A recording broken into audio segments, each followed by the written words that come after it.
En nuestro encuentro anterior, vimos que el objeto del derecho internacional privado son situaciones privadas o situaciones de derecho privado.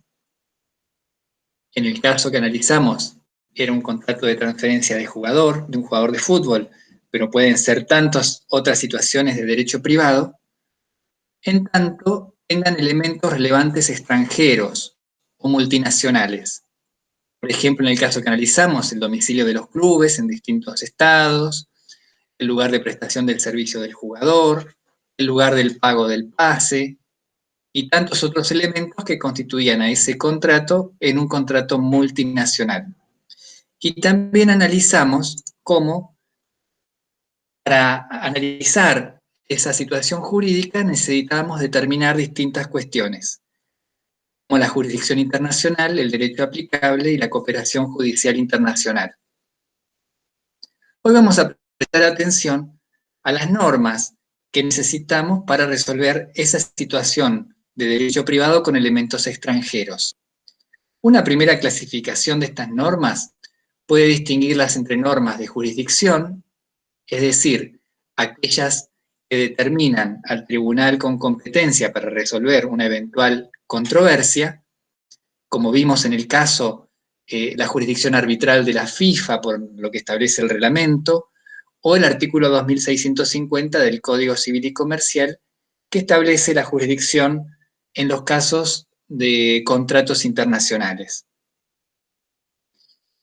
Y por otro lado, las normas de derecho aplicable, que son aquellas que van a indicar cuáles son las que van a regular la situación jurídica, en este caso un contrato. Vimos, por ejemplo, las normas del reglamento de la FIFA que establecían una contribución solidaria para el club formativo, por ejemplo, y las normas del Código Civil que indicaban el derecho aplicable a un contrato. Vamos a ir viendo cómo son las normas de jurisdicción y las normas de derecho aplicable para poder distinguirlas. Algunas palabras clave para distinguir a una norma de jurisdicción surgen, por ejemplo, en esta norma del reglamento de la FIFA. Tiene la competencia para tratar, son competentes, tienen jurisdicción. Algunas palabras claves para distinguir a una norma de jurisdicción. Vamos a ver, por ejemplo, la norma de fuente interna en el Código Civil. Son competentes, la palabra clave para distinguir una norma de jurisdicción. Y en este caso vemos como la norma de jurisdicción del Código Civil y Comercial prevé la posibilidad de que las partes pacten la jurisdicción y en defecto, cuando las partes no pactan la jurisdicción, van a ser competentes los jueces del domicilio o residencia habitual del demandado o los jueces del lugar de cumplimiento de cualquiera de las obligaciones contractuales o los jueces del lugar donde se ubique una agencia, sucursal o representación del demandado. Todos estos criterios atributivos de jurisdicción concurrentes, quiere decir que el actor puede elegir entre uno u otro foro para llevar su controversia. Por otro lado, las normas de derecho aplicable, como por ejemplo la que vimos en la clase pasada, el artículo 2649, que regula el derecho aplicable a las formas y solemnidades de los actos jurídicos, como los contratos, fíjense que dicen se juzgan por las leyes, ¿no? Esto nos da la pista de que se trata de una norma de derecho aplicable. En este caso, por las leyes y usos del lugar en que los actos se hubieran celebrado, lugar de celebración. Otras normas, que también analizamos la clase pasada, la posibilidad de que las partes elijan el derecho aplicable a su contrato. Se rigen por el derecho elegido por las partes.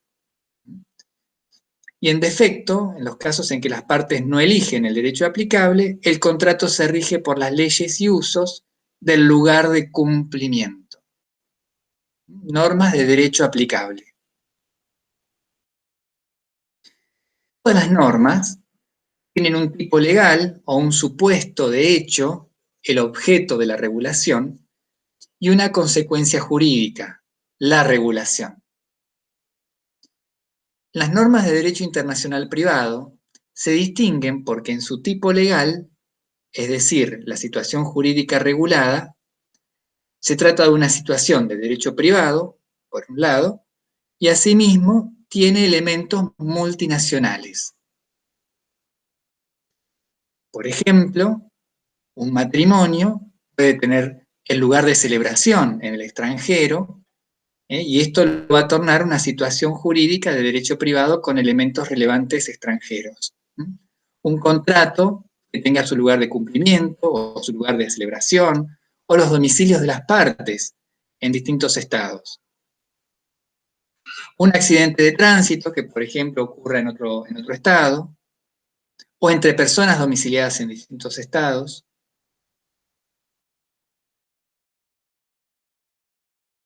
Tenemos que tener en cuenta que algunos artículos pueden contener más de una norma, o al revés, que una norma esté contenida en más de un artículo. Un ejemplo de lo primero que dijimos, un artículo que comprende dos normas, lo encontramos en el artículo 2616 del Código Civil y Comercial. En el primer párrafo, de una norma que regula la capacidad de la persona humana por la ley del derecho de su domicilio. En cambio, en el segundo párrafo, el cambio de domicilio de la persona humana no afecta su capacidad una vez que ha sido adquirida.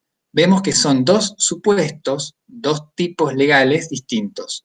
La capacidad de la persona humana, por un lado, y en la otra el cambio de domicilio de la persona humana. Son afines, claro, pero vemos que son dos tipos legales distintos.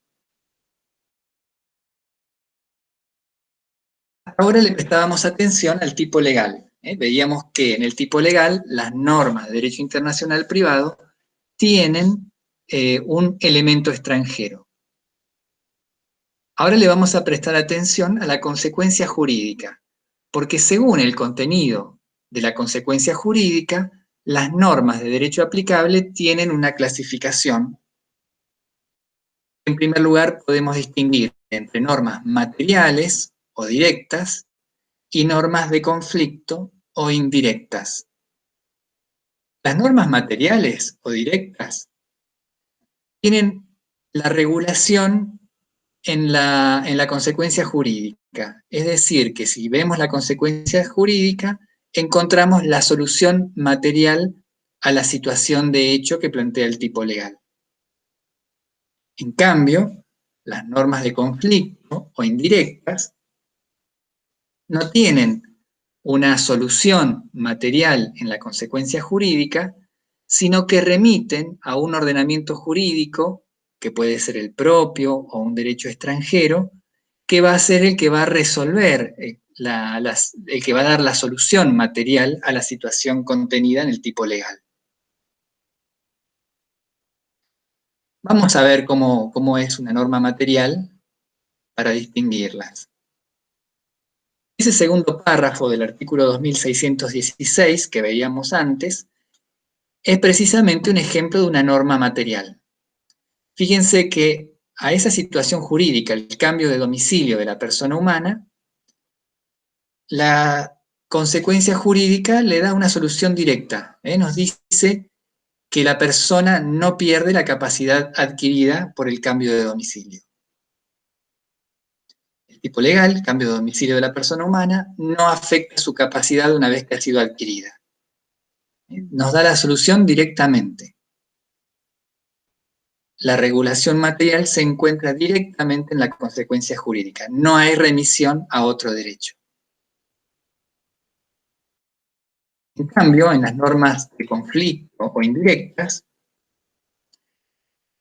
como el primer párrafo del artículo 2616 del Código Civil que analizábamos antes, encontramos que la respuesta, la solución al tipo legal, a la situación jurídica que plantea el tipo legal, no se encuentra directamente en la consecuencia jurídica, sino que en la consecuencia jurídica encontramos una remisión a un derecho que va a ser el que va a regular la situación jurídica.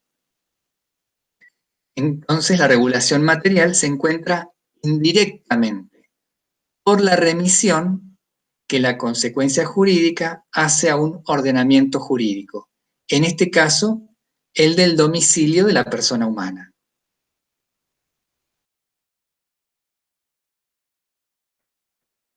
Esto es así porque en las normas indirectas o normas de conflicto, en la consecuencia jurídica encontramos al menos un punto de conexión. El punto de conexión indica cuál va a ser el derecho que va a regular materialmente la situación jurídica. En este caso, la capacidad de la persona humana, decíamos, se rige por el derecho de su domicilio. Domicilio es el punto de conexión.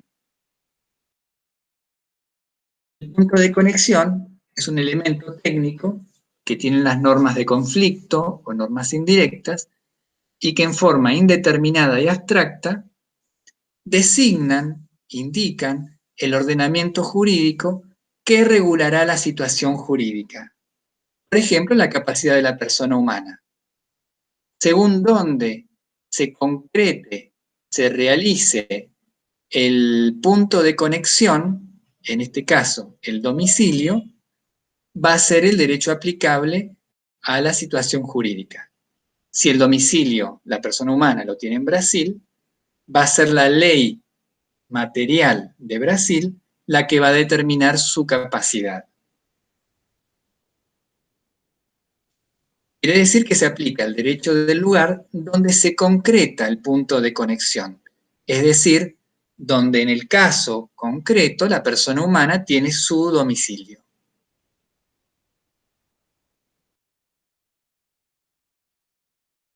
Algunas normas indirectas tienen un solo punto de conexión, como la que acabamos de ver, domicilio. Estas son llamadas normas indirectas simples.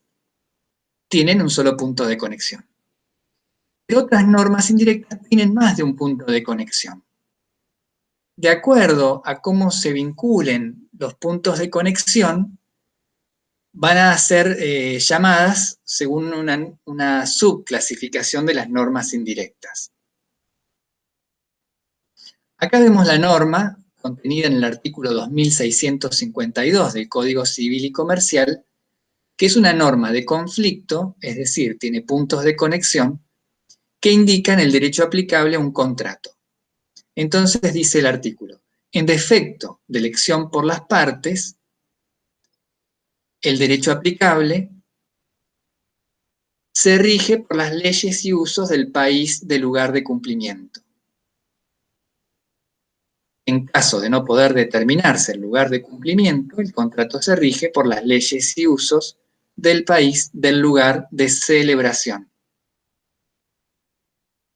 Vemos entonces que esta norma tiene 3 puntos de conexión.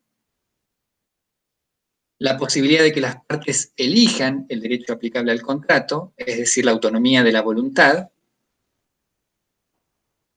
El lugar de cumplimiento, para los casos en que las partes no hayan elegido el derecho aplicable. Y el lugar de celebración solo para el caso en que las partes no hayan elegido el derecho aplicable y el lugar de cumplimiento no pueda determinarse.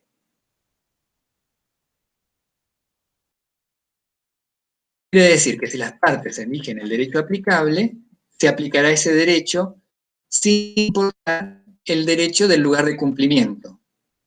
Solo se aplica en subsidio, es decir, cuando las partes no eligieron el derecho aplicable. Por su parte, el derecho del lugar de celebración solo se aplicará en subsidio de los otros puntos de conexión, es decir, si no eligieron el derecho aplicable, ni puede determinarse el lugar de cumplimiento del contrato. Quiere decir, en primer lugar, se va a aplicar el derecho elegido por las partes, si no lo eligieron, se va a aplicar la ley del lugar de cumplimiento, y si no puede determinarse el lugar de cumplimiento, se va a aplicar la ley del lugar de celebración. Quiere decir que el punto de conexión lugar de cumplimiento y el punto de conexión lugar de celebración se aplican en subsidio. Por eso es una norma indirecta llamada subsidiaria. El segundo punto de conexión, y en este caso el tercer punto de conexión, solo se aplican en subsidio, cuando el primer punto de conexión no se puede concretar, no se puede realizar. En otros casos, cuando las normas de conflicto tienen más de un punto de conexión, pueden tener la forma que vamos a ver en esta norma, en el artículo 2630 del Código Civil y Comercial. Como vemos, la situación jurídica, el tipo legal, es el derecho a alimentos. El derecho a alimentos. Y vamos a ver que se rige por el derecho del domicilio del acreedor. Ahí encontramos un primer punto de conexión. O el derecho del domicilio del deudor alimentario. Encontramos el segundo punto de conexión. La norma está indicando entonces, le está dando la facultad al juez para que aplique el derecho del domicilio del acreedor o que aplique el derecho del domicilio del deudor alimentario. La norma se complementa con una orientación material para el juez. ¿Cuál de los dos derechos aplico? Muy bien, el que resulte más favorable al interés del acreedor alimentario. Fíjense entonces que el juez va a tener en una condición de paridad ambos puntos de conexión, el del domicilio del acreedor o el del domicilio del deudor alimentario. Podrá aplicar uno u otro derecho. Va a aplicar aquel que en el caso concreto resulte más favorable al interés del acreedor alimentario. Por eso la llamamos indirecta alternativa a esta norma, porque sus puntos de conexión se aplican alternativamente. Se puede aplicar un derecho o el otro. Reconocemos a este tipo de normas, a las normas alternativas, porque podríamos decir que tienen una conjunción disyuntiva o entre ambos puntos de conexión. Un derecho o el otro. Otra forma en que pueden vincularse los puntos de conexión, cuando una norma tiene más de un punto de conexión, lo encontramos en el ejemplo del artículo 2625, en el segundo párrafo, en el Código Civil y Comercial. El tipo legal es el régimen de bienes del matrimonio. Y vemos que se rige por el derecho del primer domicilio conyugal. Entonces ahí encontramos un primer punto de conexión. Primer domicilio conyugal, que va a ser el que determine el régimen de los bienes del matrimonio.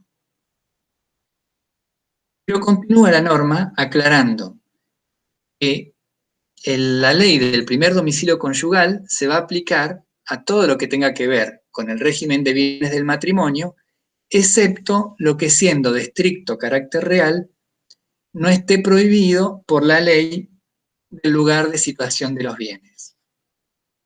Fíjense entonces que en un caso donde deba evaluarse el derecho aplicable al régimen de bienes del matrimonio, el juez deberá tener en consideración la ley del primer domicilio conyugal, pero también estar atento para aplicar la ley del lugar de situación de los bienes para las cuestiones que sean de estricto carácter real. En este caso, el juez estará aplicando a la situación jurídica ambos derechos, el derecho del primer domicilio conyugal y el del lugar de situación de los bienes. Por eso la llamamos una norma indirecta acumulativa. Podemos decir que entre ambos puntos de conexión se encuentra la conjunción y la ley del primer domicilio conyugal y la ley del lugar de situación de los bienes para las cuestiones de estricto carácter real. Se deben aplicar, en consecuencia, ambos derechos.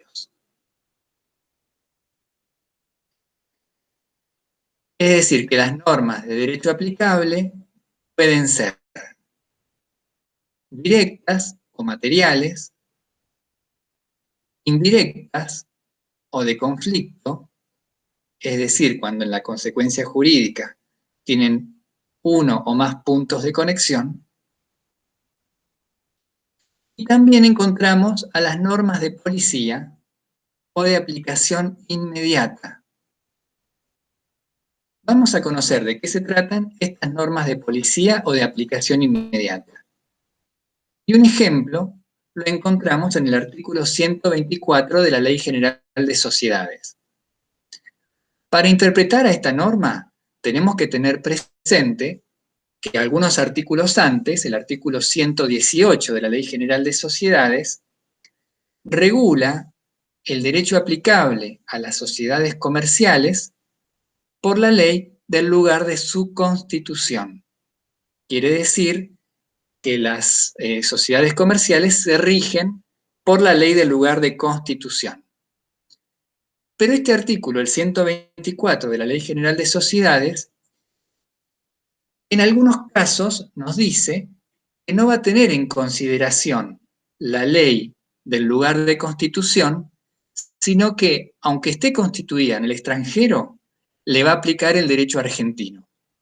¿Y en qué circunstancias? Cuando tenga su sede en la República o su principal objeto esté destinado para cumplirse en la Argentina. Quiere decir que a una sociedad comercial constituida en el extranjero, si tiene su sede o principal objeto a cumplirse en la Argentina, la norma le va a desconocer la aplicación del derecho del lugar de constitución y le va a aplicar el derecho argentino.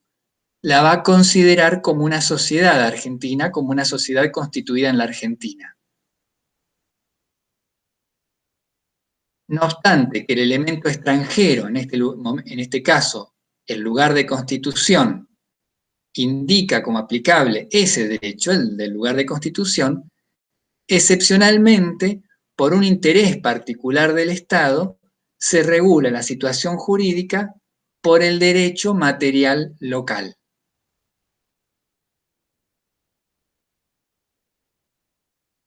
Encontramos entonces que para resolver una situación jurídica de derecho privado con elementos extranjeros,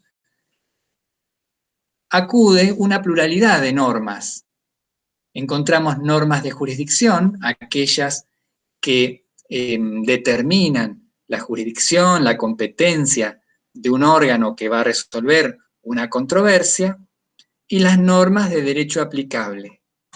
Y entre estas normas de derecho aplicable encontramos normas de policía, normas materiales y normas indirectas o de conflicto.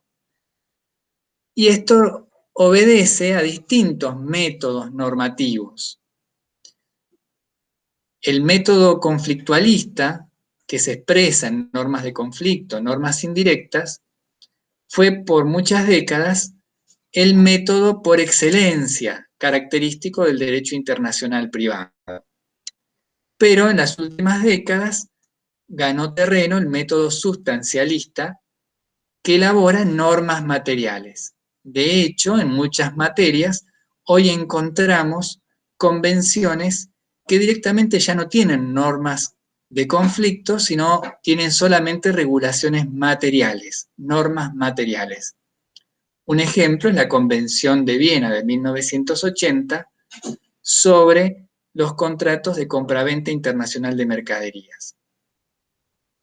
Y finalmente, el método exclusivista, que se expresa a través de normas de policía o de aplicación inmediata. Aquellas que sustraen una situación jurídica que en principio debiera ser regulada por un derecho extranjero y le aplica las normas del derecho local.